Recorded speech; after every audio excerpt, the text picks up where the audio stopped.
Ok, estamos grabando. Eh, a ver, ¿qué entró hasta esta clase? Ale, perdón, ¿te puedo hacer una pregunta Sí, sobre simulación? sí, sí, sí. Yo todavía no llegué a ver la clase 20, creo que la que te referís recién. Sí, Me tengo una pregunta sobre simulación. Yo tengo un problema con R. Yo cuando hago, por ejemplo, el ejercicio 2, que tengo que hacer el punto B en R, sí. que me pide hacer 10.000 simulaciones de longitud 3, todo eso. ¿A qué se refiere con longitud 3? Es esto de que vos tenés una cadena que es una cadena de Markov, ¿sí? Que Sí. tenés una matriz de probabilidades de transición y tenés una probabilidad inicial, ¿sí? Esto Sí. lo vimos en la clase pasada, no en la o sea, en la de ayer, no en la de la semana pasada. Ah, ¿lo vieron en las Sí, consultas? estoy usando, pero Ah, cualquier cosa la veo, si no. te cuento rapidito, pero te aviso para que después la veas bien. Básicamente lo que Dale, dale. hicimos fue generar, como tenés este proceso, con, bueno, donde la t toma valores discretos, ¿sí? Te generas primero una variable x0 que siga la distribución inicial.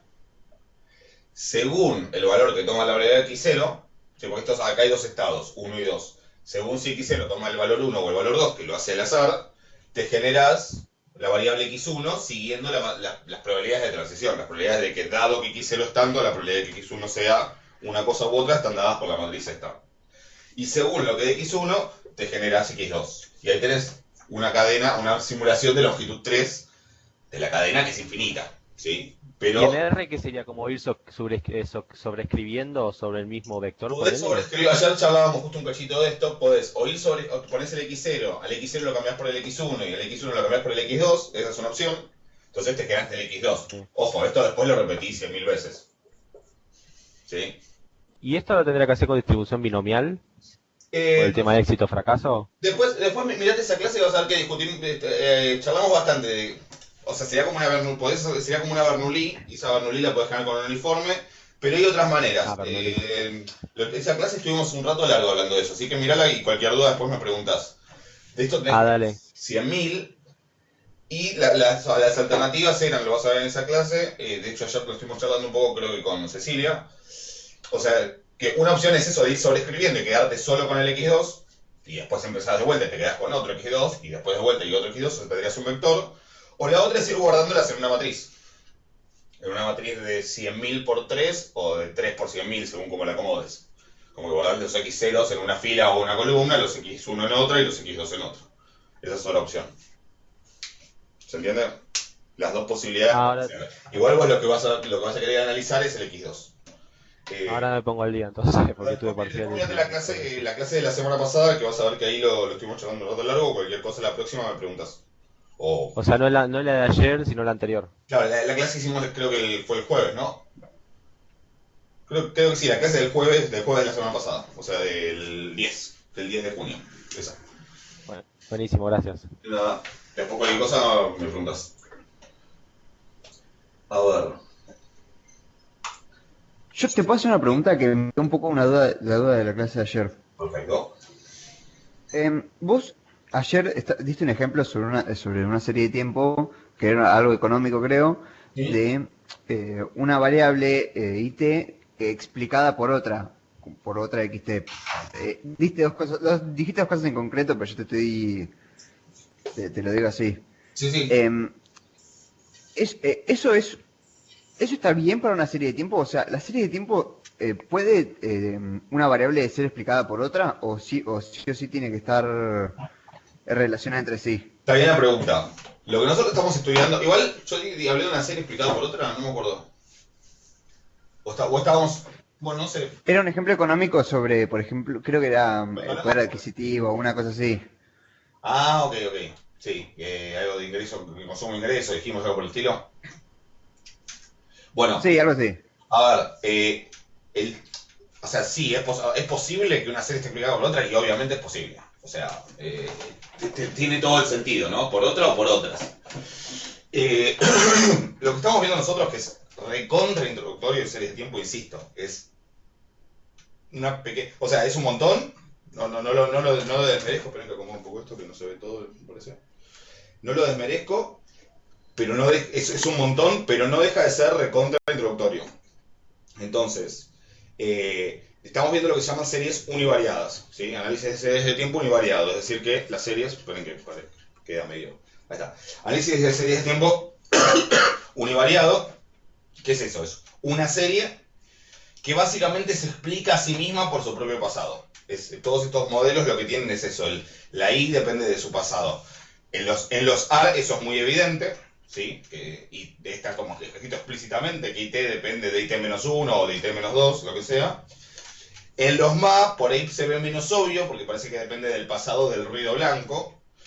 Pero en realidad van a ver en la clase siguiente, en la clase 21, que eso significa que en realidad los más son como una, creo que lo dije igual en la clase 20, los más son una manera de representar procesos AR pero con orden infinito.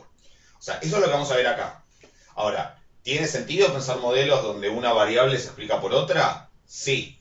¿Existen? Sí. Existen lo que se llaman modelos de función de transferencia, donde a una variable la explicás por otra, como la versión más clásica, ¿no? Como el modelo lineal, que esta causa aquella. Y después existen lo que se llaman modelos de series de tiempo vectoriales, ¿sí? Los modelos VAR, los modelos BMA, BARMA, ¿sí? Donde la ves por vectorial, donde vos ahí sí directamente tenés que ponerle el vector xt y t, se explica a partir del pasado del propio vector, y eso incluye la posibilidad de que la x se explique por valores previos de la y, o que la y se explique por valores previos de la x. Todo eso existe. Y obviamente con más variables se puede hacer también. O sea que sí, tranquilamente, solo que no vamos a ver eso. Nosotros vemos algo muy introductorio, que eventualmente después es como una base sobre la cual se pueden ir desarrollando estos modelos un poco más complejos, ¿sí? Pero obviamente tiene sentido y existe. Las series que vamos a ver nosotros son series univariadas donde solo estamos aplicando los valores de la serie a partir del propio pasado de la serie. ¿Está claro? Perfecto. ¿Sí? Y entonces, los predictores que vamos a ver, o los predictores que se usan para las series univariadas, siempre son funciones del pasado de la misma... Exactamente. Sí, claramente. Por Okay. eso, como el ejemplo que hicimos ayer, que era muy básico, pero esto de que tenías I0, I1, I2, hasta I sub T mayúscula, y predecías el futuro usando esos valores. Exactamente. Perfecto. Esto de series, insisto, se puede complejizar en un montón de direcciones. Se pueden hacer como modelos lineales donde hay una variable que causa y una variable causada, pero donde se involucra la estructura temporal de las propias series, ¿sí? Esos son los llamados modelos de función de transferencia y el análisis de cointegración. Se pueden hacer directamente series donde las dos variables pueden depender del pasado, las dos o las tres o las que sean, así modelos vectoriales donde las variables pueden depender del pasado de cualquiera de las variables, ¿sí? O sea, como decir, esto es igual, en general, obviamente todo acá se vuelve matricial, o sea, es función del vector en t-1 o en t-2 o lo que fuera. Otro camino en el que se puede ampliar el análisis que estamos viendo de series de tiempo es lo que se llama los procesos SARMA, ¿sí? Donde la S es por stational, ¿sí? Que son para tratar precisamente la estacionalidad, ¿sí? Son modelos donde, por ejemplo, si uno tiene datos mensuales, datos trimestrales, datos que por algún motivo tienen estacionalidad, se pueden generalizar los modelos. No es mucho más allá, digamos, pero se puede agregar como un componente que justamente tiene en cuenta esa estacionalidad de los datos. Otro sentido en el que se pueden ampliar es algo que mencionaba ayer un poco por encima, que son los modelos... esperen.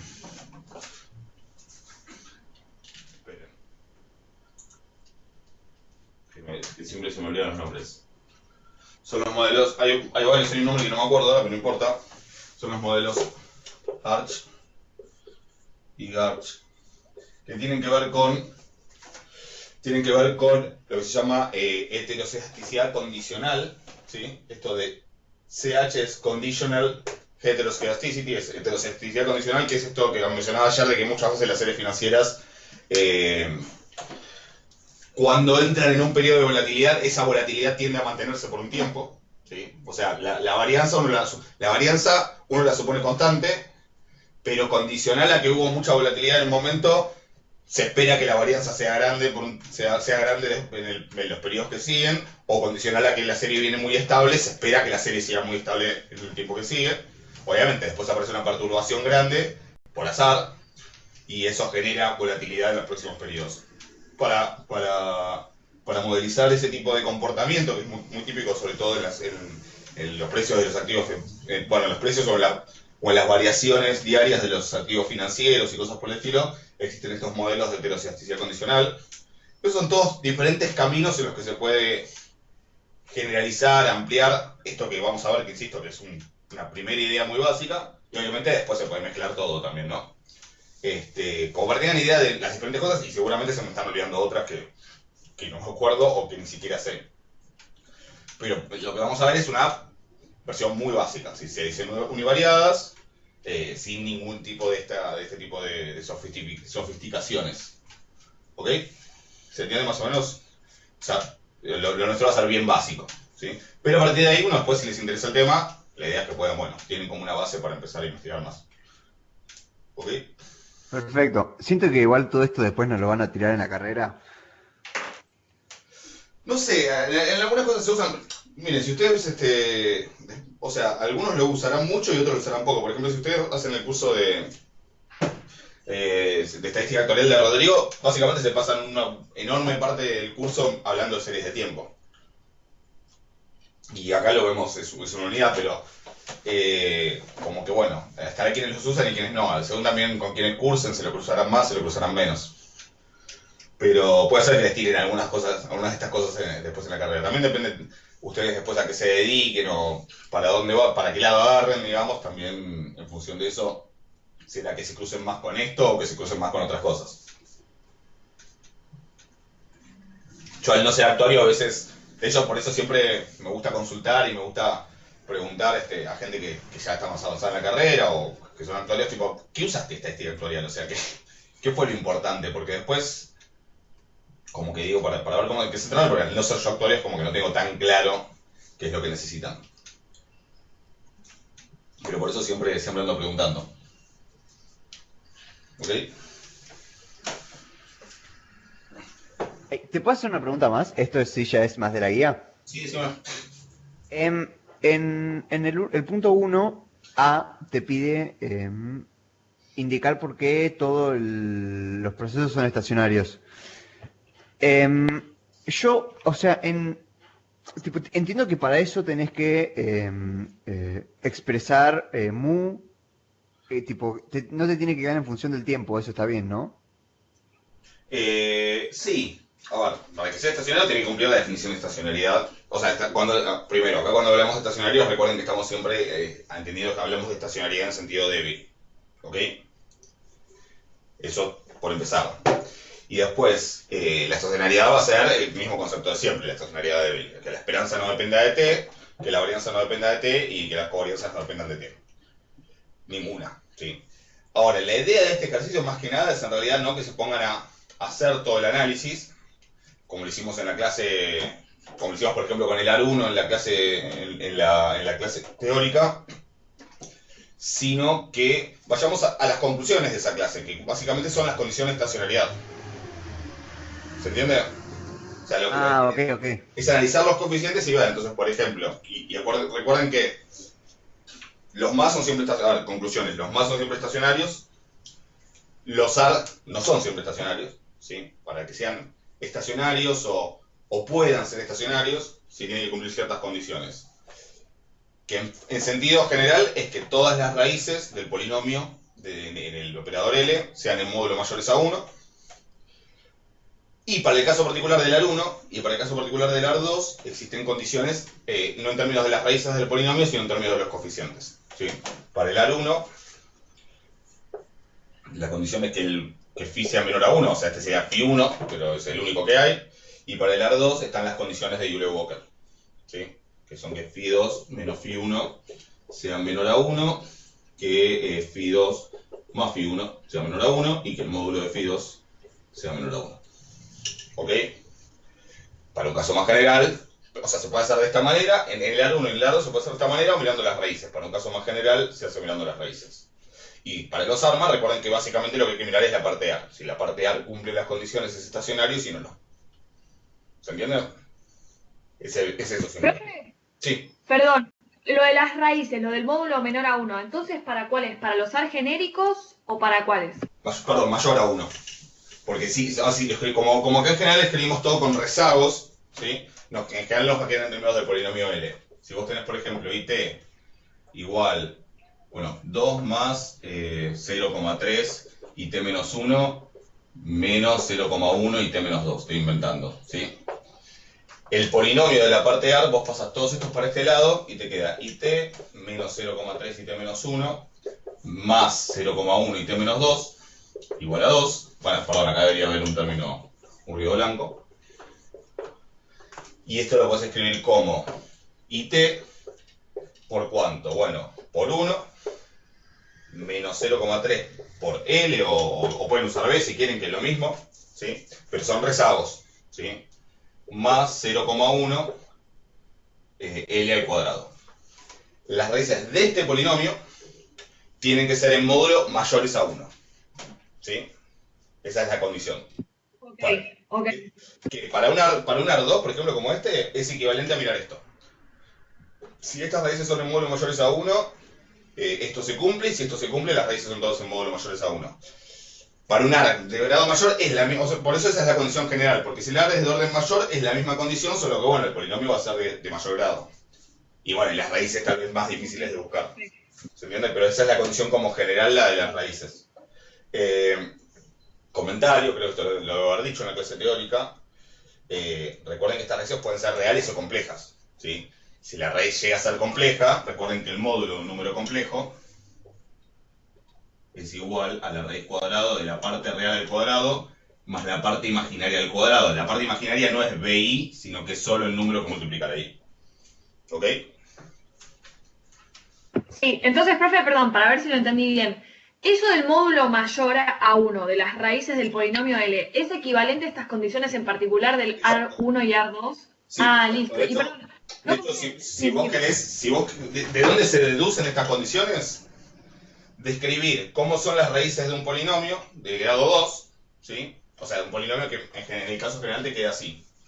En el caso general te queda 1 menos phi1L menos phi2L al cuadrado. Si estos fueran phi1 y phi2. Las raíces de este polinomio, ¿qué forma pueden tener? Bueno, ahí es como que hay que hacer casos. En general uno haría... a ver, esto es A, esto es B y esto es C. ¿Estamos de acuerdo? En una cuadrática. sí, sí. Ojo que es muy fácil, esto me ha pasado 1.000.000 de veces, por eso lo aclaro, decir A, B, C, porque están en ese orden, ¿sí? No, A es este, B es este y C es el 1.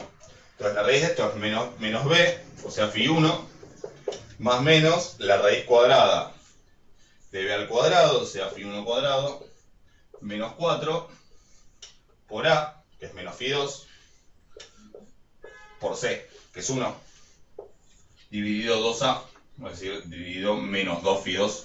O sea, estos son con más y con menos obtengo las dos raíces, ¿sí? Si esto me da positivo, esas dos raíces son reales, ¿sí? Y si esto me llega a dar negativo, las raíces son complejas y en realidad menos phi1 sobre 2 phi2 es la parte real y raíz de esto, o menos raíz de eso, bueno, en realidad sí, porque en total tengo más menos, raíz de todo eso es la parte imaginaria que va a estar multiplicada por i. Entonces, analizando esos dos casos, etcétera, uno le plantea a esas cosas que tengan módulo mayor a 1, acá sería módulo mayor a 1 y acá sería que esto al cuadrado más esto al cuadrado en vez de mayor a 1, y de todo ese análisis surge que pedir esas condiciones es equivalente a pedir estas tres condiciones. ¿Se entiende? Claro, sí. Yo la verdad, como no vi la clase, Sí. no sé, tipo, tengo miedo de preguntar una burrada, pero ¿para qué están estas condiciones? ¿No es más fácil sacar las raíces y listo? Es que en realidad si vos ves acá, mirá, si vos tenías este que era con phi2, este phi1 y este phi2. Yo digo, phi2 menos phi1 es menos 0,1 menos 0,3. ¿Eso es menor a 1? Sí, porque es negativo, o sea que aunque me diera menos 15 es menor a 1. Phi2 más phi1 es 0,2. ¿Eso es menor a 1? Sí. Módulo de phi2 es menor a 1. Listo, ya está. Ni tengo que hacer ninguna cuadrática ni nada. Claro. O sea, ni tenés que meter el operador L, solo con verlo. Igual el ejercicio te lo pide porque, bueno, para practicar un poco todo, ¿no? Pero vos mirás esto y haces esas cuantitas y decís, listo, este proceso es estacionario. Buenísimo, ahí está, me quedó claro. Esa es un poco la idea de evitarte eso. Pero si tenés las raíces, lo sacás desde ahí. ¿Sí? Igual, eso es para la estacionariedad a largo plazo, ¿no? Sí, esto está esta cuestión de que, en realidad, estrictamente hablando, estas condiciones, ya sean en términos de las raíces o de los coeficientes, son condiciones necesarias para la convergencia, ¿sí? Y si uno los piensa en términos de ecuaciones en diferencias, son equivalentes a las condiciones de estabilidad de la solución de una ecuación en diferencias, ¿sí? Con lo cual, lo que me dice es, si esto no pasa, seguro el proceso no es estacionario, eso está clarísimo. Si esto pasa, el proceso podría ser estacionario, o podría no ser estacionario, pero en esse caso, a medida que uno avanza en el proceso, es como cada vez más estacionario, ¿sí? Como que, aunque la media dependa de t, tiende a estabilizarse alrededor de un valor, aunque la varianza y las covarianzas dependan de t, tienden a estabilizarse alrededor de algún valor, entonces como que a partir de cierto momento uno puede hacer de cuenta que el proceso es estacionario, ¿sí? Con lo cual, las condiciones de estacionariedad acá, estrictamente hablando, son condiciones necesarias, pero o el proceso es estacionario o es como si fuera estacionario. Exactamente. Como que a largo plazo se va a comportar como un proceso estacionario. Claro, yo me largué a hacer la ecuación diferencial y me queda en función de t, pero ahí como el número a la que está elevado t Claro. es el módulo menor a 1, ya te das cuenta de que... Claro, el tema es ese. O sea, te puede quedar... Una cosa es que te quede en función de t, pero la solución sea estable, ¿sí? Y otra cosa es que te quede en función de t y la solución sea inestable. En ese caso, claramente no es estacionario. En el otro, para ciertas condiciones iniciales te queda, porque a vos te queda... Ponle que vos me decís, sí, te queda phi a la t, ¿sí? Pero eso te queda multiplicado por todo un choclo, ¿sí? No sé, qué sé yo, que es el mu 0 menos lo que sea, que para ciertas condiciones iniciales, como decir, bueno, si parto con determinada media, con determinada varianza, este término desaparece y te queda constante, ¿sí? Y si no desaparece, igual ese término tiende a 0, o sea que a partir de cierto momento puedes hacer de cuenta como que aproximadamente 0 y entonces es como si fuera estacionario, ¿sí? Por eso las condiciones de estacionariedad acá coinciden en realidad con lo que serían las condiciones de estabilidad que ustedes aprenden en matemática sobre la solución de ecuaciones diferenciales en diferencias. ¿Se entiende? De hecho, tal vez las vieron, tal vez no, pero también en ecuaciones en diferencias, bueno, y en diferenciales también son parecidas, pero son otras. En ecuaciones en diferencias ustedes aprenden que cuando la ecuación, cuando la escriben con operadores para adelante, ¿no? No sé si usan F o si usan E, pero cualquiera de esos dos. En ese caso, la condición de estabilidad es que el módulo de todas las raíces sea menor a 1, ¿sí? Lo que vimos en la clase, la de introducción a las series de tiempo, es que cuando lo escribimos para atrás es al revés, ¿sí? Pero en ese caso, también se puede exponer la condición para orden 1 y para orden 2 en términos de los coeficientes. Para orden 1 es fácil, ¿sí? Porque es una cosa así, ¿sí? Es módulo del coeficiente menor a 1. Pero para orden 2 existe algo que no sé si lo vieron o no, yo en su momento lo vi, que se llaman condiciones de Lyapunov, ¿sí? ¿A alguien le suenan? Sí, lo vimos, sí. Bueno, estas condiciones de Lyapunov, búsquenla, van a ver que son bastante parecidas a esto. Sí, te iba a decir, porque es lo mismo, porque P más Q menor a 1, P más Q... No, ¿sabes qué cambia? Que eran mayor. El ¿Pero por signo qué cambia. cambian? Porque esas condiciones están pensadas con la ecuación escrita para adelante. Cuando tu ecuación es it más 2 más p y t más 1 más q y t igual a 0. ¿Sí? Ah, tenés razón, claro, ahora estamos viendo con el módulo contrario. Ahora estamos viendo con la ecuación escrita en rezagos. Entonces, cambia un poquito. Pero más allá de eso, o algo así. Ahora estoy viendo. Pero vas a ver que son muy parecidas. O sea, son muy parecidas porque básicamente salen medio de lo mismo en un contexto un cachito diferente. ¿Sí? Pero es la misma idea, yo para ver si la solución es estable puedo o ver las raíces del polinomio característico o puedo mirar los coeficientes y hacer ciertas cuentas con los coeficientes. Es la misma filosofía, digamos. ¿Se entiende? Sí. Pero, o sea... Ah, ya entendí. Viste que las de Lyapunov solamente se pueden aplicar a orden 2. O sea, vos no podés ponerlas en orden 3. Con estas pasa lo mismo, solo para el AR2, ¿o no? Sirven para el AR2 o el ARMA, donde la parte AR es 2, y las de Lyapunov sirven para ecuaciones de orden 2, exactamente. Ecuaciones diferencias. Perfecto. Y aprovecho para hacerte otra pregunta. Igual estoy diciendo una cosa mal. ¿Sabes por qué son diferentes? Porque las de Lyapunov no son por ecuaciones en diferencias, son por ecuaciones diferenciales. Ahí caí. Mirá que yo las vi en ecuaciones en diferencia, Ale, las de Lyapunov. Pero bueno, a lo mejor hay para los dos casos. Yo las recordaba para ecuaciones diferenciales. Pues sobre todo porque Lyapunov estudió mucho eso, pero bueno, a lo mejor me estoy equivocando igual, cursé matemática para economistas hace 18 años, así que puede ser que me esté equivocando. Pero bueno, en un caso o en otro, básicamente a lo que sí voy es a que es la misma filosofía. Esas condiciones lo que te permiten es decidir si la solución, ahora no sé si de la ecuación de diferencias o la ecuación diferencial, pero ver si la solución es estable solamente mirando los coeficientes de la ecuación y no teniendo que buscar las raíces del polinomio característico. Después si vos la querés resolver, igual obviamente necesitas buscarlas, pero para hacer un análisis rápido si la solución es estable, puedes mirar los coeficientes y ya. Acá es exactamente la misma idea. Claro, perfecto. Y perdón, viste, yo ya que, o sea, estamos en clase, aprovecho para preguntarte, pero no se me da cosa porque no vi la clase, tal vez parece que me reabuso. ¿Cómo te das cuenta cuando estás con un AR1 o AR2? ¿Qué es lo que te define el numerito? Es el orden de vos tenés IT, acá tenés IT-1 y IT-2, es un AR de orden 2. AR siempre es que la I depende de sí misma, ¿sí? Y según cuánto, hasta qué rezago llegas, es el orden. Si tuvieras un IT-3 sería un AR de orden 3. Y así. ¿Sí? Y ponerle viendo la estructura también puedes ver si se trata de arma o solo de AR. Solo mirando la ecuación ya lo ves. O sea, si vos tenés solamente términos con IT menos algo y el ruido blanco acá, eso es un AR. Y el orden del máximo rezago es el orden del AR. Si vos tenés rezagos si no tenés esos términos, pero lo que tenés son rezagos del ruido blanco, eso es un modelo MA. ¿Sí? Pero no se ve mucho. Eso es un modelo MA. O sea, si tenés sí. Epsilon T-1, Epsilon T-2, eso es un MA. El orden del máximo rezago es lo que dice el orden del MA.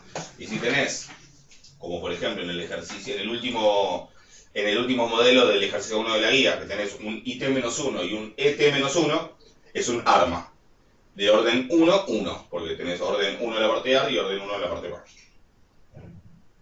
Sí, ahí lo estoy viendo, o sea, es por polinomios. El polinomio de I es AR, el polinomio de E es MA, y si están los dos juntos es ARMA. Exactamente. Y ahora les digo como para que se hagan una idea de la guía. La parte A básicamente es eso, es escribirlos en notación de operadores. Si quieren hagamos un ejemplo como para... Ya vemos un poquito el último. Esto ya lo hicimos en clase, pero por las dudas para repasar un poco. IT es 1 menos 0,2 IT-1 más epsilon t, que sería el ruido blanco, menos 2 epsilon t-1. ¿Sí? Esto expresado en notación de operadores, o sea, esto que es un proceso, yo lo dije recién, pero ¿qué es? ¿Qué modelo? Arma 1-1. Arma 1-1, sí, tengo un rezago de la I y un rezago del epsilon, así que esto es un arma 1-1. Si lo escribo en notación de operadores, pasaría el IT-1 para este lado.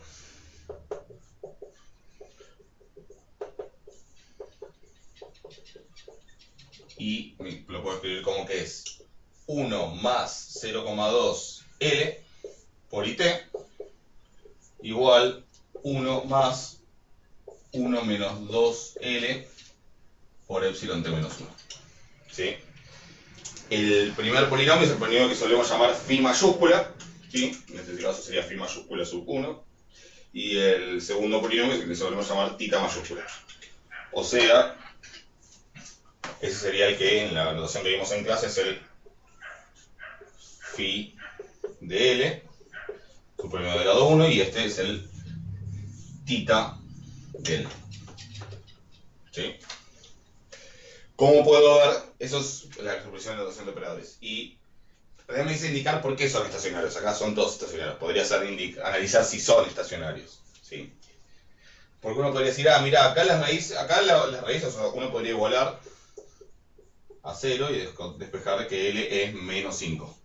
¿Sí? Pasó el... No, a ver, sí, menos 1 dividido 0,2 es menos 5. Y si acá despejo, igual a 0, me da que L es un medio. Entonces, como el módulo menor a 1 no es estacionario, no, sí, nada que ver. O sea, a los fines de analizar la estacionalidad, esto no me importa. ¿Sí? Van a ver en la clase 21 que sí me importa a los fines de analizar otra otra característica importante de un proceso, que es si es invertible o no es invertible. Que ya no quiero ahora meterme en eso porque es mucha cosa. Cuando vean todas la clase 21, después de la semana que viene, esto vamos a hacer... Creo que la tienen para ver el miércoles, la clase 21, así que la clase va a ser el jueves, creo. Fíjense en el cronograma, igual que le subí. Ahí vamos a ver que mirar esto tiene un interés para otra cosa, ¿sí? Pero en principio, para analizar la estacionalidad, esto ni lo miro, ¿sí?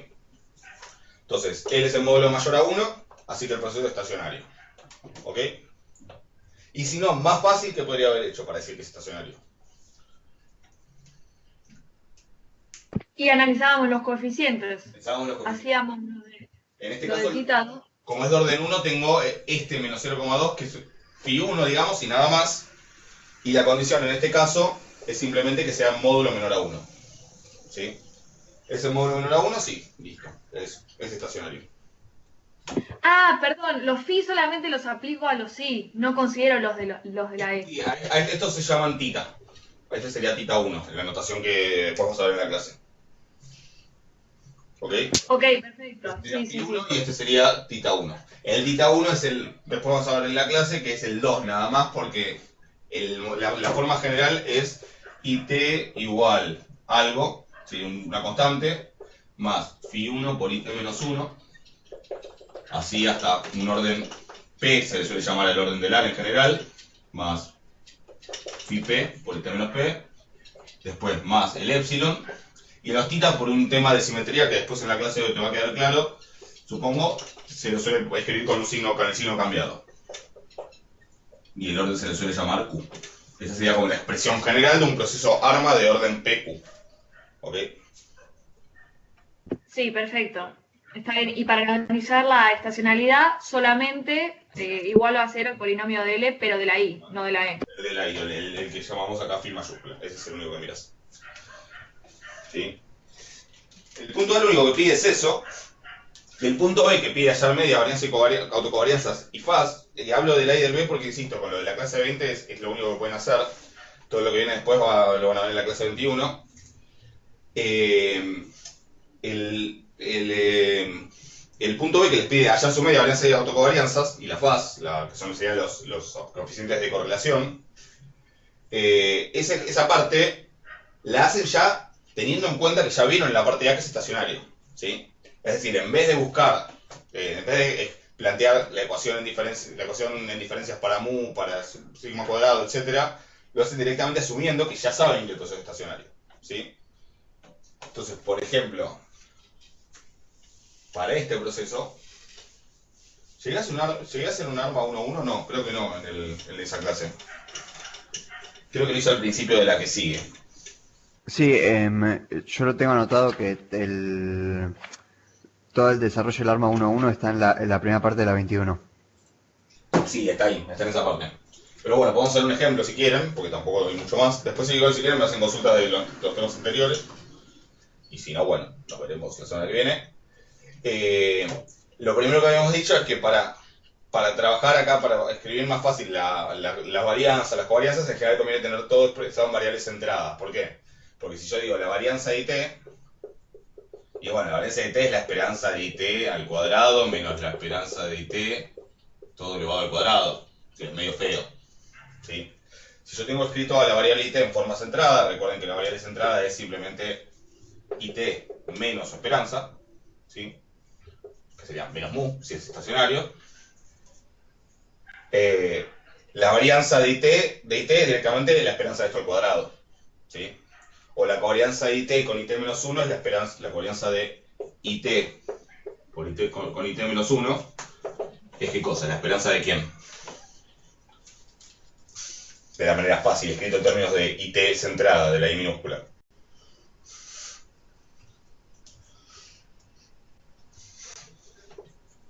IT por IT menos 1. ¿Estamos de acuerdo? ¿Sí? Ah, sí. Y siempre Ah, que la está variable bien. esté centrada, siempre que la variable tenga... Siempre que sea o una variable que está centrada, o bien una variable que ya viene centrada, digamos, como los epsilon, que tienen una esperanza 0, la varianza y las covarianzas las puedo escribir fácil en términos de esperanza de un producto, ¿sí? Sin términos adicionales molestos como este. ¿Se entiende? Entonces, lo primero que hacemos para este tipo de ejercicios es escribir el modelo en forma centrada. Por eso, primero que nada, buscamos la esperanza. Buscamos mu. Sabemos que el proceso estacionario, yo en general diría mu t para referirme a la esperanza de I sub t. ¿Sí?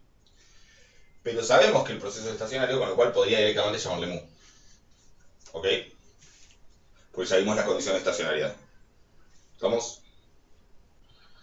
Entonces, pero incluso si no fuera estacionario, la expresión centrada es la misma. Miren, recordemos esto para quienes no lo vieron y para quienes lo vieron lo recordamos.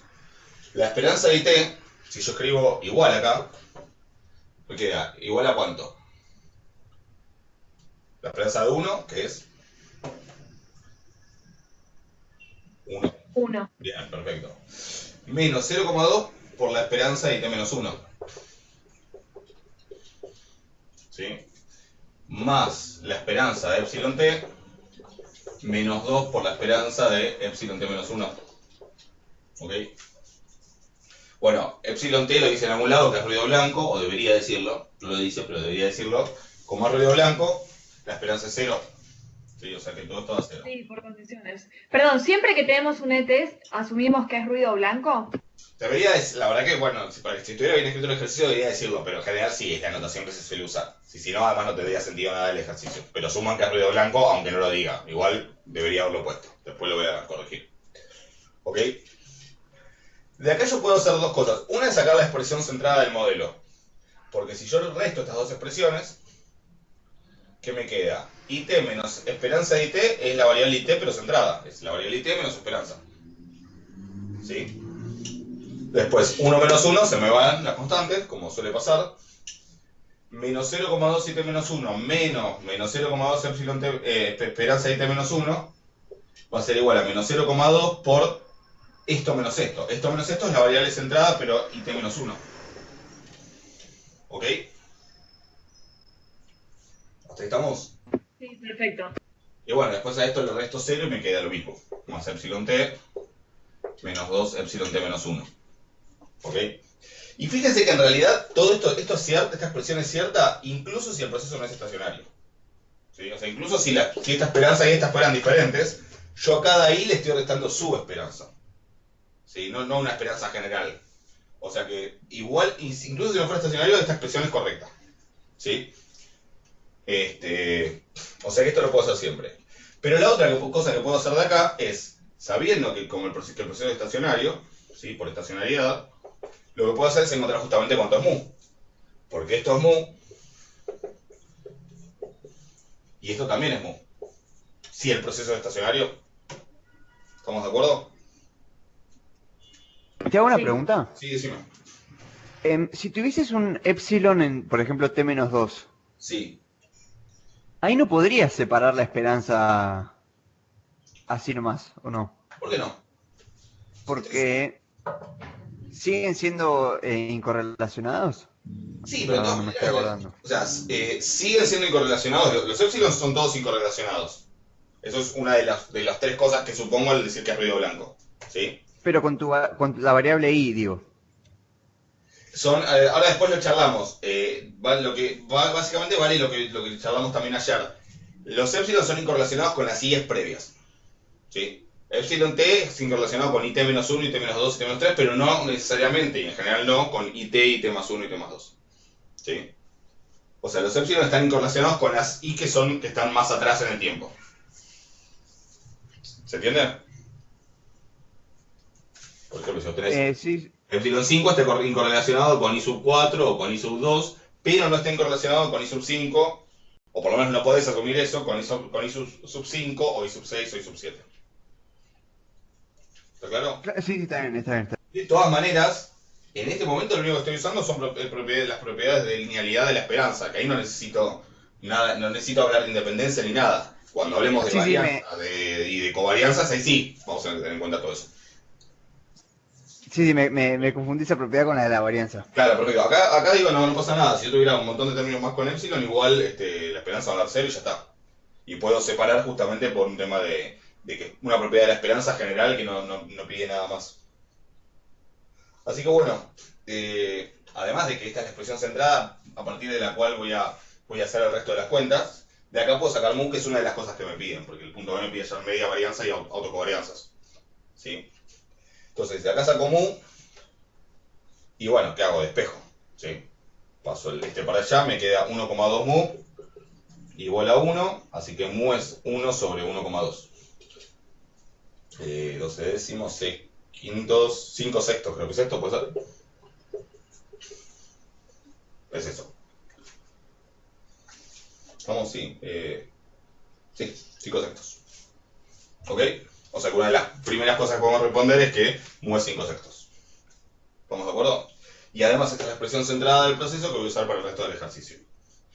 Para tener espacio, lo que voy a hacer es escribirla acá. ¿Sí? Sobre I sub t, el 1 se va. I sub t menos 1.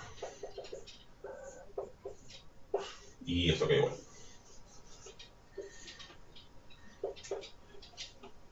¿Hasta ahí estamos?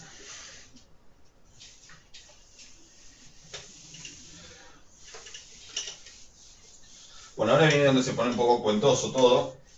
Yo les hago este porque es como el más complicado, o sea, es como el que tiene más detallecitos, pero después, si se marean un poco, vayan a quienes no la vieron, vean la clase, y quienes la vieron, si en todo caso vayan a ver de vuelta, aunque sea la parte de las cuentas. Es como que cuando tengo un ma, solamente hacemos ciertas cosas. Cuando tengo un ar, hacemos otras, y cuando tengo un arma es como que tengo que agregar algunos detalles más. ¿Sí? Pero vean la clase después de vuelta y van a ver que hay ciertas cosas que hacemos en los ar, ciertas cosas que hacemos en los ma. Y eso no es porque tipo, hay una no es porque sea algo arbitrario, digamos, es simplemente, bueno, la experiencia indica que es más práctico hacer tal cosa con los ar y hacer tal cosa con los ma. Digo yo, a mí alguien me lo mostró alguna vez, hace muchos años cuando hice econometría, y ya sé que eso es lo que funciona, y bueno, es eso, no es que se tienen que dar cuenta solo, no es que hay una lógica particular. Entonces, lo que vamos a hacer ahora es calcular la varianza y las covarianzas. ¿Sí? En particular la varianza, que sería lo que llamamos gamma 0. De vuelta, yo podría decir gamma 0 de t. Pero estamos asumiendo que es estacionario. ¿Sí? Así que no hace falta. Porque sabemos que es estacionario. O que es casi como si fuera estacionario. Entonces, escrito en términos de IT, ¿qué va a ser gamma 0? La esperanza de... En términos de IT chiquita, ¿no? La esperanza de IT por IT. De IT por IT, o sea, IT al cuadrado, que lo vamos a escribir IT por IT.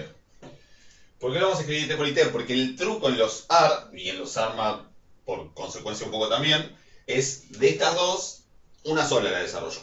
¿Sí? Es decir, yo digo, tengo IT, y después pongo, entonces, donde dice IT, pongo, en uno de los IT, pongo esto. ¿Sí? Y en el otro dejo el IT. ¿Por qué insisto? Porque funciona. ¿Sí? No es que... Tampoco es que uno esperaría que se den cuenta solos de eso. Es la práctica lo que hace que uno sepa que tiene que hacer eso. ¿Ok? Entonces yo desarrollo eso y me queda la esperanza de... Bueno, obviamente va a ser la distributiva y todos los términos van a tener un IT. ¿Sí? Después voy a aplicar propiedades de la esperanza, de linealidad, digamos, de sacar las constantes para afuera y separar la suma. Y me quedaría, si alguien no entendió, me dice, hacemos un paso adicional. Menos 0,2 por la esperanza de IT por IT menos 1 más la esperanza de IT por epsilon t menos 2 veces la esperanza de IT por epsilon t menos 1. ¿Hasta ahí me siguen? Esto es puramente algebraico lo que hice. Sí, sí. ¿Sí? Bueno. El detalle acá es que hay algunas cosas que sé que son y algunas cosas que no sé que son. Esto siempre da lo mismo. Ahora después lo charlamos, pero ya en la clase lo hicimos algunas veces y vimos que esto da siempre la varianza del error. Cuando tengo la variable i y el error en el mismo momento, da la varianza del epsilon. Así que recuerden que los epsilon asumimos que tienen esperanza 0, que son incorrelacionados y que la varianza es... y que son homocedásticos, es decir, que son estacionados en varianza. Y esa varianza le ponemos un nombre que es sigma cuadrado de epsilon. Ahora después recordamos por qué es, pero eso medio en clase ya vimos siempre lo que da. Ahora, cuando tengo rezagos del epsilon, se me complica, Porque primero, ¿esto es 0? ¿O puedo decir que es 0? Sí, ¿no sería 0 por ser ruido blanco? Pero esto piensen que ¿qué es en el fondo? Siento que esto es una variable centrada. Es la covarianza entre IT y epsilon t menos 1. ¿Estamos de acuerdo en que esto es esto? ¿Sí? Sí, no están incorrelacionados. No necesariamente están correlacionados y no lo están. ¿Por qué? Porque la I... Porque, a ver... No, claro, exacto, porque la I es posterior al epsilon. O sea, Porque el resultado de epsilon varía, hace que varíe el resultado de i. Claro, siguiendo la regla que dijimos hoy y que dijimos ayer, si la I está, si el epsilon es anterior a la I, no van a estar incorrelacionados. Y además la explicación un poco es que, bueno, epsilon t menos 1, de hecho lo dice acá, epsilon t menos 1 influye en el valor de I, en t. ¿Sí? Pero como si eso no fuera poco, incluso si no estuviera ese término, epsilon t menos 1 influye en el valor de IT menos 1, que a su vez influye en el valor de IT. ¿Sí? Además, en este proceso, como es arma 1-1, también influye directo, pero incluso si no estuviera este término de acá, la influencia viene a través del valor anterior. ¿Sí?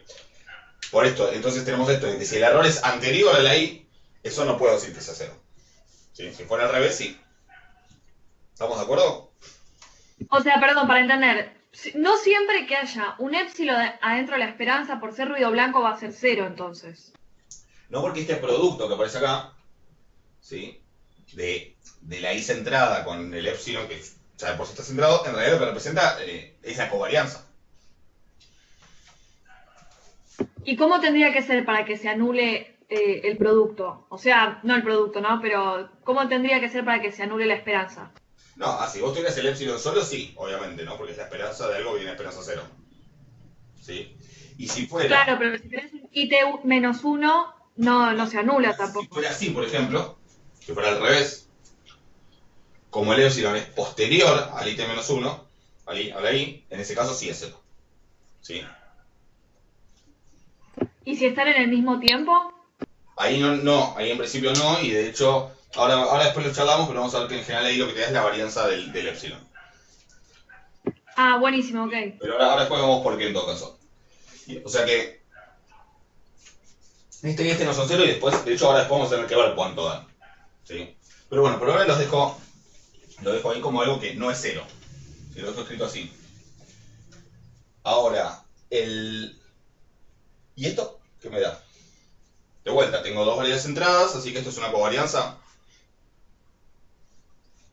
Entonces la esperanza del producto de dos variables centradas, así que eso en realidad representa una covarianza. ¿Sí? Sí. O sea, como la que hicimos recién en la esperanza. Exacto, o sea, es la covarianza entre IT e IT menos 1. ¿Sí? Eso es lo que llamamos como.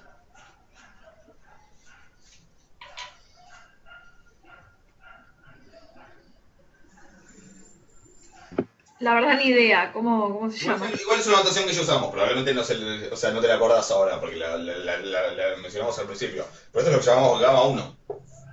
¿Sí?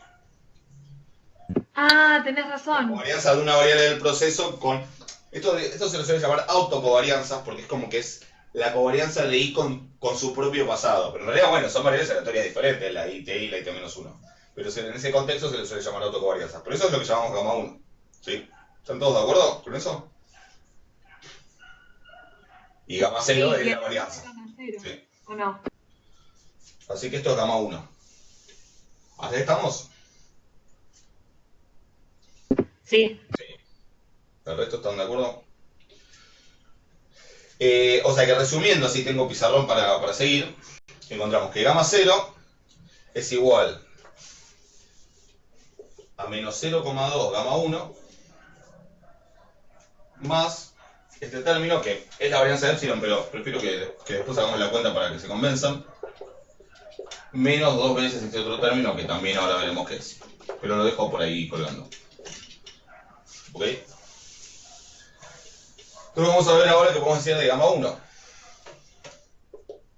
Gamma 1 es la esperanza.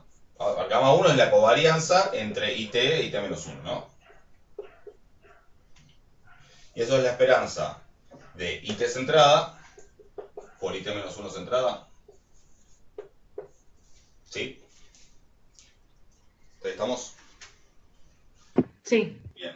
En los AR dijimos el Sí, sí. truquito que funciona en general es desarrollar no los dos i, o sea, yo donde dice it puedo poner esto, y donde dice it-1 podría poner esto mismo, pero con un rezago, con uno más atrás. Pero en los AR el truco que funciona mejor es en vez de reemplazar todo y hacer toda la distributiva, es reemplazar uno solo de los dos. ¿Sí? Y en general, el que funciona, si no me equivoco, es reemplazar el IT, ¿no? Lo que dije, no sé si dije esto en clase. Sí, el IT. Y IT, siempre. Justo acá lo puse al revés, pero digo, antes tenía IT que dice desarrollar uno de los IT. Ahora tengo IT-1, desarrollo el IT.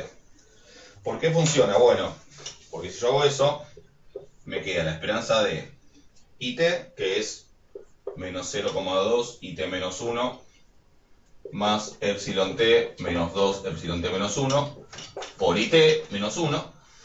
¿Sí? O sea, este lo dejo igual. Y si hago la distributiva, me queda menos 0,2 por la esperanza de IT-1 por IT-1, o sea, al cuadrado, si quieren, ¿sí? ¿Esto qué va a ser? Gamma 0. Es gamma 0, si esto es la varianza de IT-1. ¿Todos lo ven eso? ¿Sí? Por lo tanto es lo que llamamos gamma 0, porque también es como si es la covarianza de IT-1 consigo misma. ¿Sí? Entonces, esto de reemplazar en el IT y no en el IT-1 hace que acá me parezca gamma 0. Entonces yo tengo gamma 0 en función de gamma 1 y gamma 1 en función de gamma 0 y voy a poder resolver como sistemita. ¿Se entiende? Por eso me sirve reemplazar el IT. Si yo hubiese reemplazado el IT-1 no iba a estar mal lo que escribiera. Pero me iba a quedar IT con IT-2 y se me iba a ir de las manos. ¿Sí? O sea, me iba a aparecer un gamma 2 y voy a seguir agregando gammas sin llegar nunca a nada. ¿Sí? Yo quiero de alguna manera cerrarlo esto. ¿Sí? Decir, bueno, gamma 0 es tanto, gamma 1 es tanto. ¿Ok? Entonces de esta manera sale. O sea, el truco está en reemplazar solamente IT. Eso los AR y los ARMA. Después en los MA en general se desarrollan los dos y se hace otra cuentita diferente que después la hacen en la clase, que esa es bastante más sencillo, digamos. Este es como el que por ahí marea un poco más. O sea, en los MA uno reemplaza y después distribuyo todo y según si los epsilon coinciden o no, te da la varianza del error o te da 0 porque serían covarianzas si están incorrelacionados. En los AR es donde es más fácil marearse, por eso insisto en esto de que el truco que funciona es reemplazar, desarrollar el IT y el otro no. ¿Ok? Sí, perfecto. Bueno, entonces, tengo eso, después de tener más la esperanza de epsilon t por IT-1,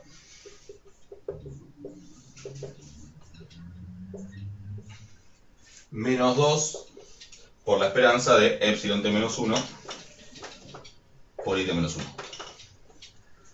¿Ahí estamos? Esto es puro álgebra hasta ahí. ¿Ok? Entonces, entonces lo que decíamos es que esto es gamma 0. ¿Sí? Fíjense que el gamma 0 que encontramos acá era gamma 0 de t. Y el gamma 0 que tengo acá es el gamma 0 en t-1. ¿Sí? Pero como yo ya analicé al principio las condiciones de estacionariedad, asumo que es estacionario, y entonces directamente escribo gamma 0 porque no va a depender de t. ¿Ok? Pero técnicamente, si yo no tuviera eso, serían dos gamma 0 diferentes, pues sería el gamma 0 de IT y el gamma 0 de IT-1. ¿Ok? Entonces acá tengo gamma 0. ¿Qué tengo acá? ¿Se te anula o no? Ese sí. ¿Estamos todos de acuerdo en que este sí es 0? Porque el error está más adelante en el tiempo. ¿Sí lo ven? Y ahora, este da 0. Y este no se anula porque coinciden en el tiempo. ¿Sí? Este no se anula, pero por estacionariedad tanto de la IT como de los I como de los epsilon, este y este son iguales. ¿Se entiende? Es lo mismo, solo que acá está escrito en T, acá está escrito en T-1. Si por la estacionariedad, esos tienen que ser iguales. Ok, perfecto. O sea que la cuenta que... Perdón. Sí. Pero, o sea, vos sabés que por la naturaleza del proceso es estacionario, Sí. pero vos todavía no demostraste si es estacionario en covarianzas. Sí, porque cuando vos analizaste las condiciones de estacionariedad, eso te garantiza la estacionalidad de todo. ¿Sí? Ah, ok. Yo no sé si yo no me acuerdo ahora si en la clase teórica hicimos todas las cuentas. Yo creo que lo hice solo para la media y les comenté que después eso lo podía generalizar. Sí. Me acuerdo, Hice sí. la cuenta, pero la realidad es que esas condiciones de estacionalidad te garantizan estacionalidad en sentido débil, que implica todo. Que implica también las varianzas y las covarianzas. Ok, perfecto. Buenísimo. Entonces, esta y esta van a ser iguales, y esa es la cuestión. Ahora vemos que eso, de hecho, esto ya les dije, esto de la varianza de epsilon, y después esto pasa siempre, así que uno después lo usa. O sea, que acá también había la varianza de epsilon, pero ahora lo charlamos. Entonces, resumiendo, ¿sí? Borro para tener espacio, gamma 1 es igual a menos 0,2 gamma 0 más 0 menos 2 por esto. Menos 2 por la esperanza de it menos 1 por epsilon t menos 1. ¿Sí? Entonces, ahora sí veamos que dan este término de acá, que no sé cuánto es, pero que es igual a este, y este término de acá. ¿Ok? Entonces, para la esperanza de it por epsilon t, ¿qué hago? Bueno, desarrollo el it. ¿Sí? Desarrollo el it y me queda menos 0,2 it menos 1. Perdón, cualquier cosa que bueno, me queda la esperanza de menos 0,2 it menos 1 más epsilon t menos 2 epsilon t menos 1 por epsilon t. ¿Ok? Y si ahora hago la distributiva y aplico propiedades de la esperanza, me da que eso es menos 0,2 por la esperanza de it menos 1 por epsilon t más la esperanza de epsilon t por epsilon t, o sea, al cuadrado, menos 2 por la esperanza de epsilon t menos 1 por epsilon t. ¿Ok? ¿Qué me da este? Sí. 0. 0, de vuelta. El error está más adelante en el tiempo que es posterior a las IES, así que entonces en este caso sigue 0. Bien. ¿Esto qué es? La esperanza de epsilon al cuadrado. Piensen que epsilon tiene esperanza 0, o sea que está centrado, digamos. Naturalmente está centrado. 0 también. No. La varianza. Fíjate que no tiene mucho sentido que sea 0 porque está al cuadrado. ¿Sí? Si una vez está al cuadrado siempre toma valores 0 o positivos. ¿Sí? Y si toma valores 0 positivos, la esperanza no va a ser 0, que sería como el mínimo. A menos que siempre valiera 0, en cuyo caso no sería aleatoria, sería degenerada en 0. ¿Se entiende? Ah, ok, está bien. De hecho es una propiedad que se usa a veces, que si vos tenés que una variable es positiva y su esperanza es 0, es porque la variable vale siempre 0. Es como una propiedad, un truquito que a veces se usa. Pero eso, claro, eso es la varianza, ¿no? Porque es como decir, epsilon t menos su esperanza, que es 0, elevada al cuadrado. Eso es la varianza. ¿Sí? Ah, lo pensás de esa forma, ahí está. ¿Entiendes? Porque no me sonaba la varianza por la fórmula, digo, pero si solamente está el primer término, claro, Bueno, porque el pero segundo es lo mismo que yo te digo, la esperanza de IT. Viste que acá cuando decimos y chiquitita, en realidad ya es I menos esperanza. Entonces, por eso esto es la varianza de la IT grande. Bueno, acá es lo mismo, solo que ya está centrada naturalmente la epsilon porque tiene esperanza 0. ¿Se entiende? Así que esto, así que esto es la varianza de epsilon t, que es siempre la misma para cualquier t, que es lo que llamamos sigma cuadrado de epsilon. ¿Sí? Y después acá tengo la esperanza de epsilon t menos 1 y epsilon t, que de vuelta, como están centradas, ¿sí? En realidad ese producto lo que da es la covarianza entre epsilon t menos 1 y epsilon t. ¿Se entiende? Por eso da... ¿Cuánto? No lo dije acá, pero ¿eso cuánto da? Si es ruido blanco. 0. 0 porque le asumimos, no lo escribí acá, pero lo que asumimos es que están incorrelacionados, ¿sí? Así que esa covarianza da 0. Y de hecho, por esto es que decía hace un rato que los más generales son mucho más sencillos. Uno desarrolla todo y lo que le quedan son siempre productos de épsilons o distintos o iguales. Entonces, en los que son iguales me queda la varianza, en los que son distintos me queda 0 y ya está. ¿Ok? O sea que esto es 0. Así que en conclusión, la esperanza de t por epsilon t, que es la varianza de epsilon. ¿Ok? Eso en general pasa en todos los procesos, igual, en todos los ARMA. En los AR, en los MAE, en los ARMA en general. Pero bueno, esta esperanza, este término es sigma cuadrado de epsilon. O sea que acá puedo poner directamente sigma cuadrado de epsilon. Pero como dijimos, por el tema de la estacionalidad, si esto lo escribo en t-1, también me va a sigma cuadrado de epsilon.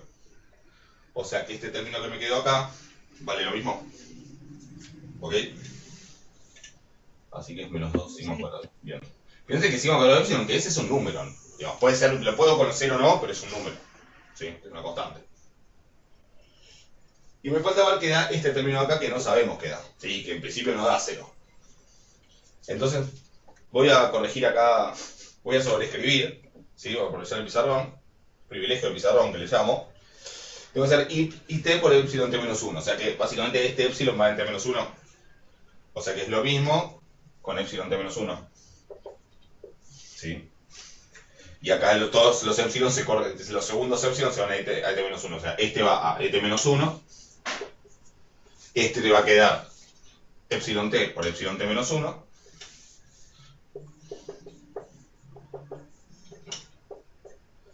Y después me va a quedar menos 2 epsilon t-1 por epsilon t-1. O sea, epsilon t-1 al cuadrado. ¿Ok? Entonces, esto es menos 0,2 por... ¿Qué me da esto? ¿La covarianza? La covarianza entre t-1 y epsilon t-1. Pero que no necesariamente es 0 porque están en el mismo momento del tiempo. Pero esa cuenta ya la hicimos. Lo que sacaste recién. Es lo que saqué recién, corrido t-1. Que de hecho es el de acá abajo. Por eso puse que estos dos daban lo mismo, daban la varianza de epsilon. ¿Sí? O sea que este da la varianza de epsilon igual que este. ¿Sí? Vamos, o sea, es la cuenta que ya hice. Después esto sí es la covarianza entre epsilon t y epsilon t-1, así que ¿da cuánto? Perdón, Ale, entonces en el término anterior no era covarianza. Sí, a ver, esto es la covarianza entre t-1 y epsilon t-1. Pero directamente hicimos la cuenta usando propiedades de la esperanza y salió que da esto. Pero sí, Listo, era todo el procedimiento que hice antes. Sí es cierto que cuando vos multiplicás el producto de dos variables centradas, cuando multiplicás el producto, no, cuando más la esperanza del producto de dos variables centradas, eso es la covarianza. Eso es cierto. Pero bueno, hicimos la cuenta directamente usando como las propiedades de la esperanza. Y dio eso. ¿Está claro? Sí. Bueno, y después tenemos entonces la esperanza de esto, que es la covarianza entre epsilon t y epsilon t-1, así que da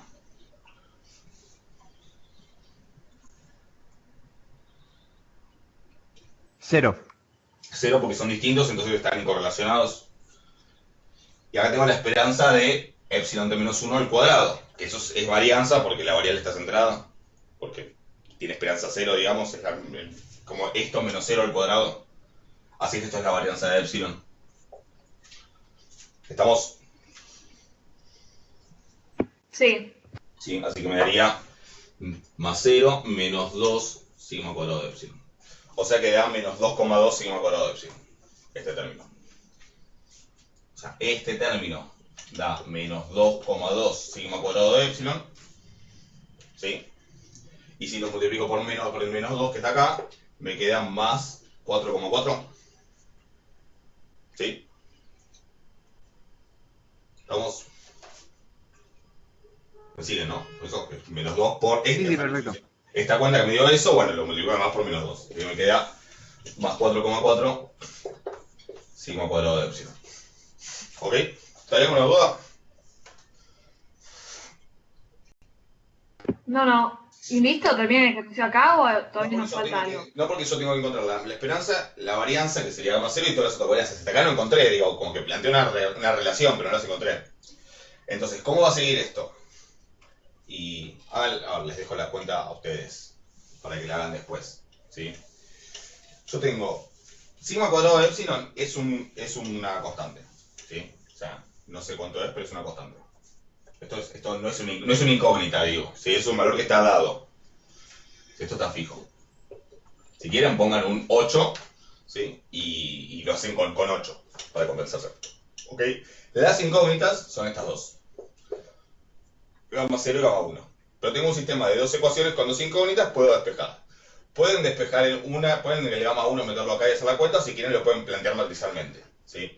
Matricialmente este sistema, si paso estos términos para allá, me va a dar que gamma 0 más 0,2 gamma 1, una vez que lo pase para el otro lado, es igual a todo esto. Ah, perdón, ¿y esta cuenta cuánto da? Esto da 5,4 por 5 cuadrado de epsilon. ¿Sí? Sí.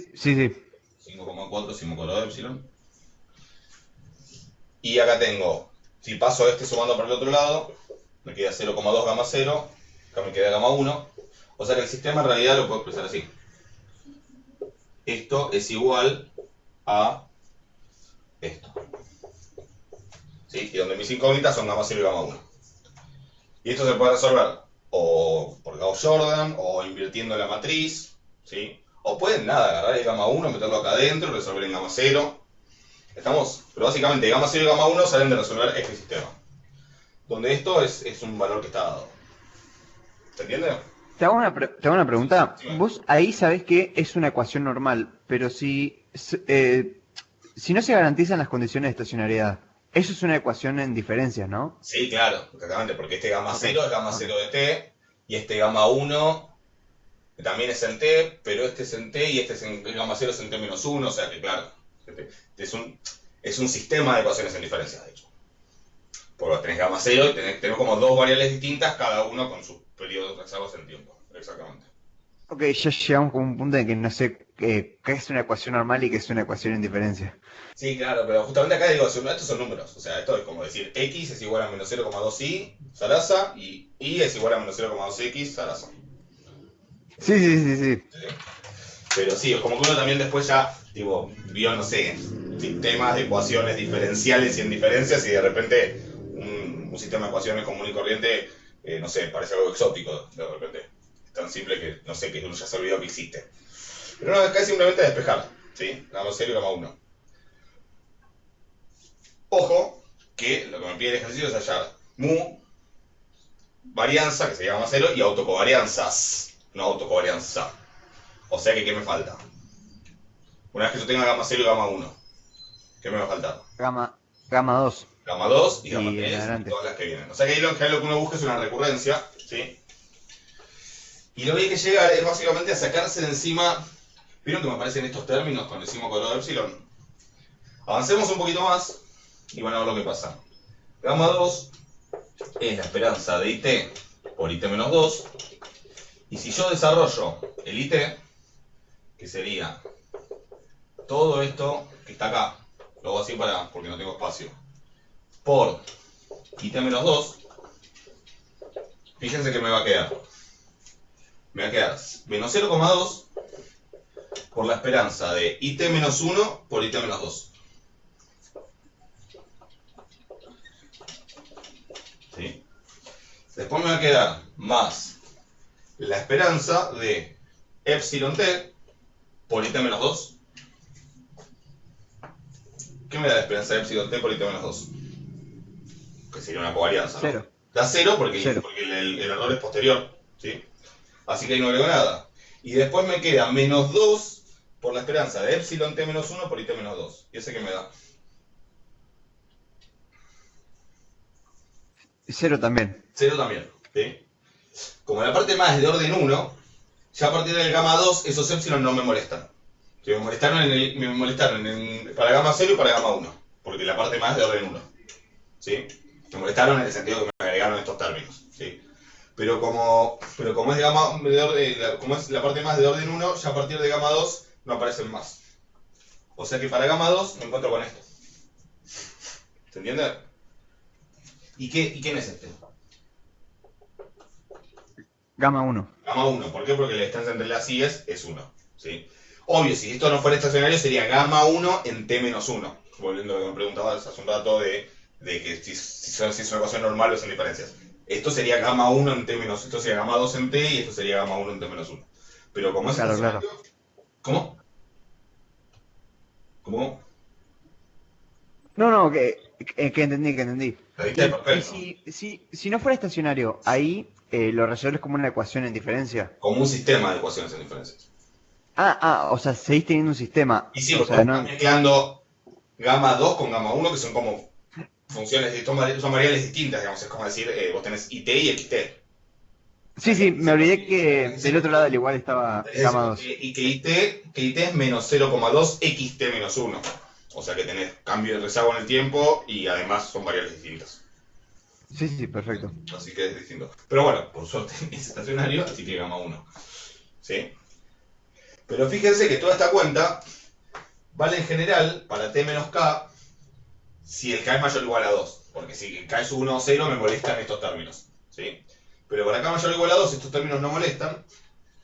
Y entonces yo lo que puedo decir más en general es que si k es mayor o igual a 2, gamma k es la esperanza de it por it menos k. Lo mismo. Y acá cuando hago it menos 1 por it menos k, lo que me queda es como la diferencia entre estos dos. Si quieren resten, hagan esto menos esto, da k menos 1.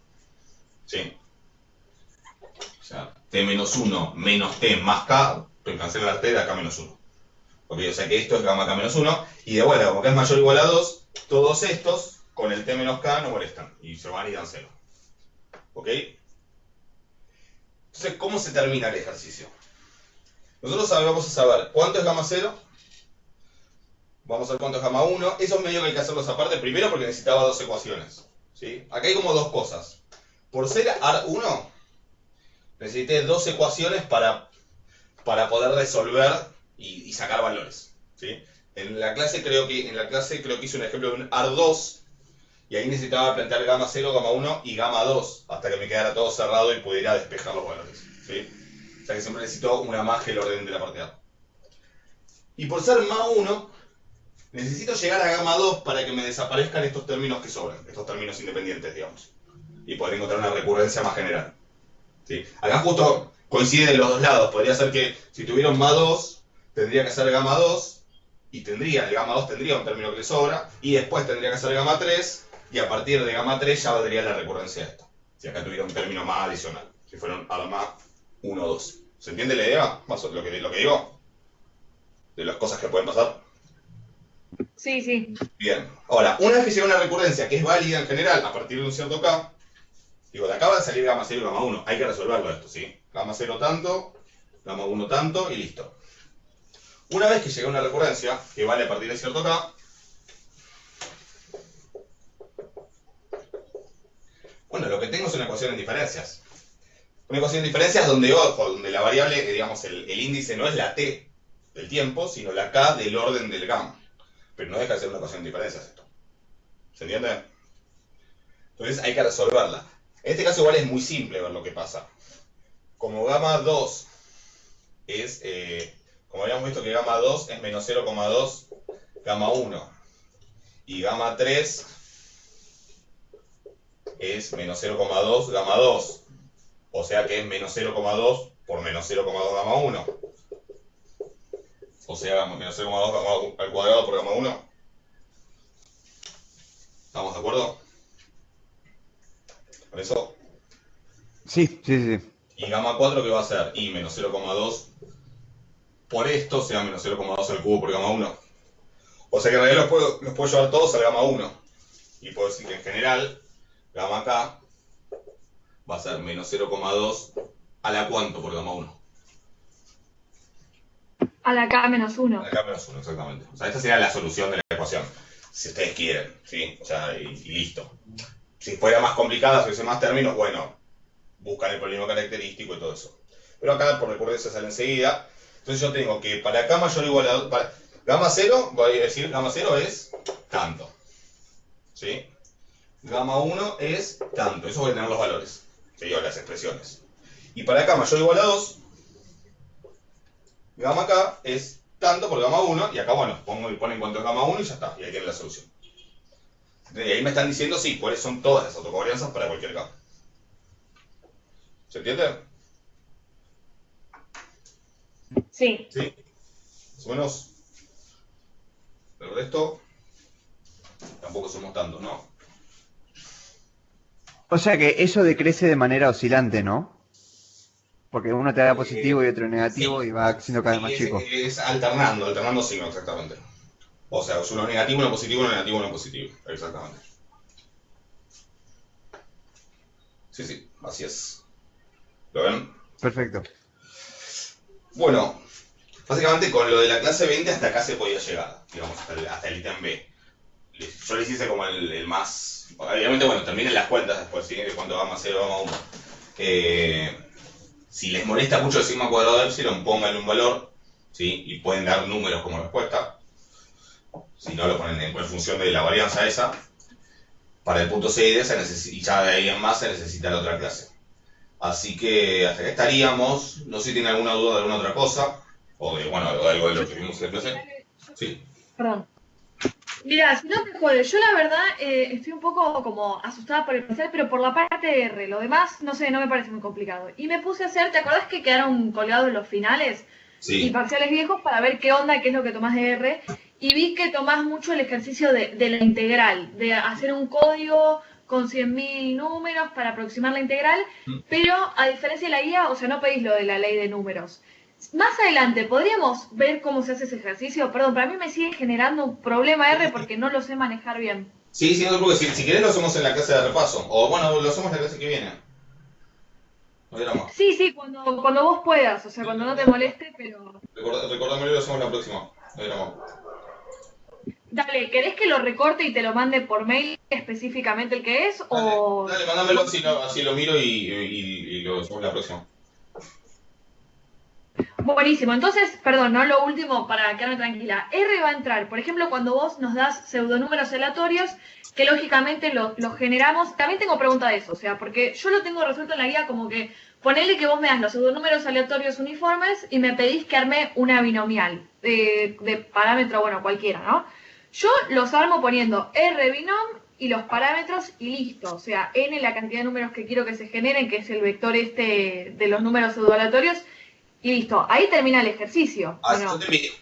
Sí, a ver, si el ejercicio, o sea, ahí el ejercicio va a tratar de ser específico. Obvio que vos con R, si yo te digo generar números pseudoaleatorios con distribución uniforme normal, haces R norm. Si querés una binomial, haces R binom.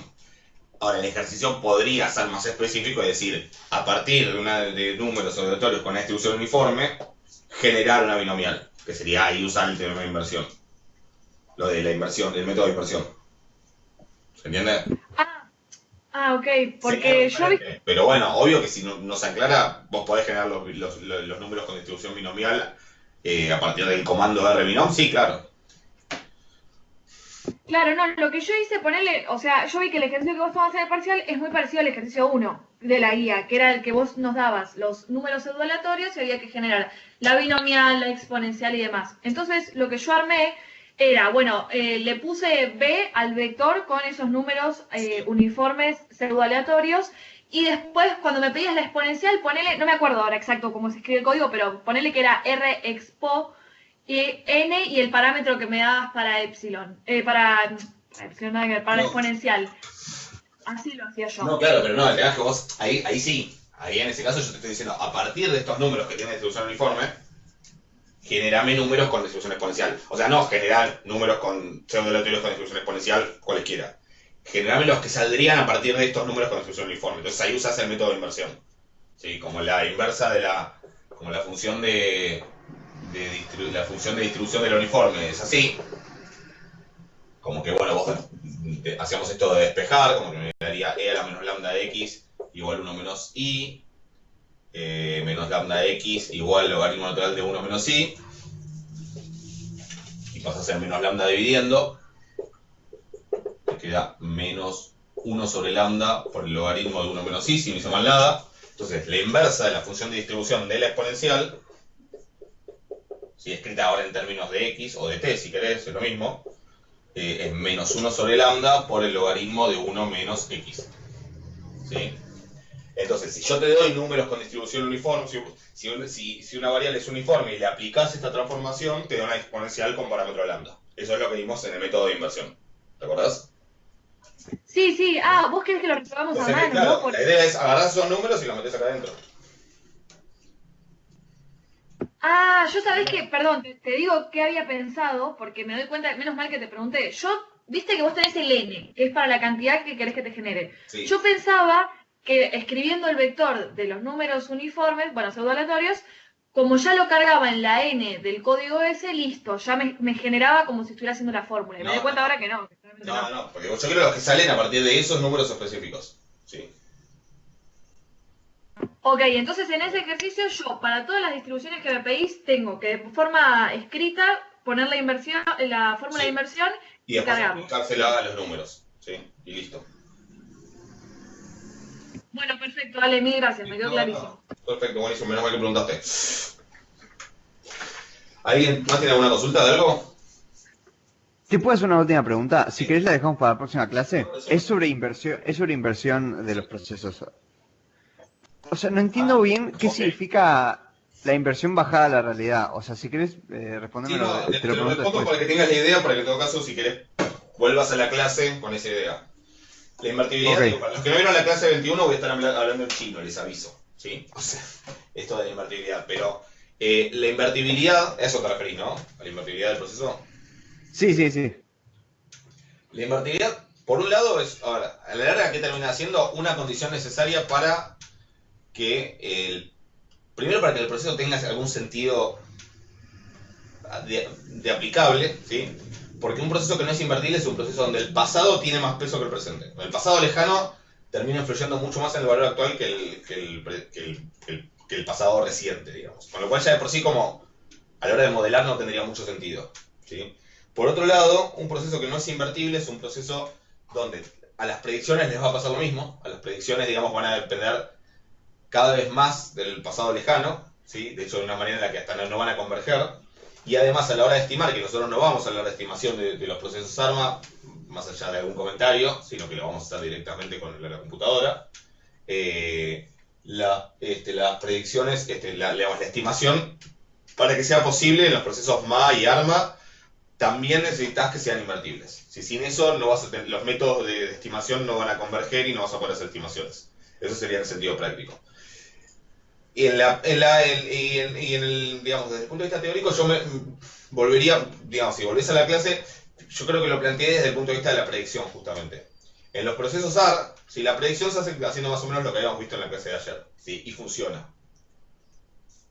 Sí, sí, desde el punto de vista teórico lo entendí, lo entendí. En los procesos MA y ARMA lo que te pasa es que te termina quedando, como tenés ese epsilon t-1, si se acuerdan que ayer nos pasa un poco lo que pasaba acá, eso que te queda IT por epsilon t-1, y eso cuando le haces la esperanza condicional medio que no sabes cómo hacerlo, entonces lo tenés como que ir desarrollando y como ir como desarmando, y te queda una expresión que es infinita en realidad. Si el proceso no es invertible, esa expresión no converge. ¿Sí? Entonces necesitas que converja para que todo tenga sentido. Eso sería un poco lo que significaría la invertibilidad. ¿Sí? Y en términos conceptuales es un proceso donde, si vos lo vas desarrollando como hicimos en la clase, el pasado lejano es cada vez más influyente. ¿Sí? Y no tiene mucho sentido práctico tampoco. Ok, ok. Sí. Vos lo arrancaste a explicar desde la predicción Desde la y predicción. Wei Sí. lo revolea así nomás. Sí, no es que está particularmente detallado en Wei. De hecho, a mí es algo que la pregunta es completamente válida porque es algo que, insisto, yo hice econometría hace, no sé, 15 años. Y es algo que siempre me llevó mucho tiempo terminar de tenerlo claro. Después lo volví a ver en la maestría y ahí por ahí un poco más me bajaron algunas cosas a tierra. Pero es como que me llevó tiempo entender lo que está pasando. Y es esto de que, bueno, cuando tenés ese rezago del epsilon, a la larga, en realidad, el proceso para poder estimar, para poder hacer predicciones, lo tenés que pensar como un AR de orden infinito. Como obviamente vos a la hora de hacer predicción no tenés infinitos valores del pasado, porque a ver, si el pasado lejano fuera cada vez más influyente, pero vos tuvieras los infinitos valores del pasado, bueno, de última, haces la cuenta y capaz que converge, no sé. Pero si el pasado lejano es cada vez más influyente y vos solamente tenés hasta cierto momento en el pasado datos, te estás perdiendo toda la parte que más importa a la hora de la predicción. En cambio, si el proceso es inversible, lo que más influye es el pasado reciente, como tiene sentido en la realidad, digamos, y a partir de cierto momento ya casi no importa, entonces si vos truncás la predicción, no estás perdiendo nada. Eso es un poco, para mí es como lo que más me sirvió para entender por qué tiene sentido y es necesaria la invertibilidad de un proceso. Pero, no sé, cualquier cosa igual, o sea, si querés volver a pensarlo desde ese lugar, para quienes no vienen a la clase, obviamente no saben de qué estoy hablando, pero si querés volver a pensarlo desde ese lugar y después en la clase que viene lo charlamos bien. ¿Te entiendes más o menos la idea? Sí, sí, ahí lo entendí. O sea, como tus ruidos blancos en los procesos más, o sea, así es como lo entiendo yo, como lo dijiste, como tus ruidos blancos en el proceso más son mucho más aleatorios que las I de los AR, replantearlo sirve como para esto que decís vos de la predicción y hacerlo un poco menos random, ¿o no? Menos aleatorio. Porque, a ver, porque en realidad lo que vos observás son las I, no las Epsilon. Vos medio como que los podés despejar los Epsilon si los quisieras, ¿sí?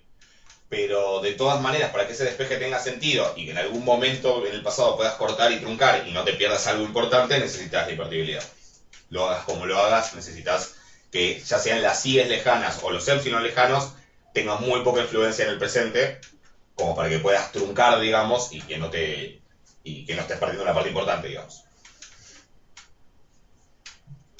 Perfecto, perfecto, ahí quedó más que claro. Perfecto, bueno, igual de esto, después cuando vean la clase 21, que tienen tiempo, porque esto la tienen para ver, para el miércoles, si no me equivoco, porque el lunes es feriado. Pero bueno, si pueden verla antes, pues así, o sea, vayan sacándose cosas de encima. Así el jueves, bueno, podemos hablar de todo eso. ¿Ok? ¿Algo más? Perfecto, yo nada más. Ale, te mando entonces ahora en un ratito por mail. Después miralo cuando puedas, pero te aviso que te lo mando desde ya si no me olvido. En el fin te lo miro, dale. Así que bueno, tengan un buen fin de, que les sea productivo y que descansen también un poco. Y nos vemos la semana que viene el jueves. Cualquier cosa igual nos vamos escribiendo, me van preguntando. ¿Ok?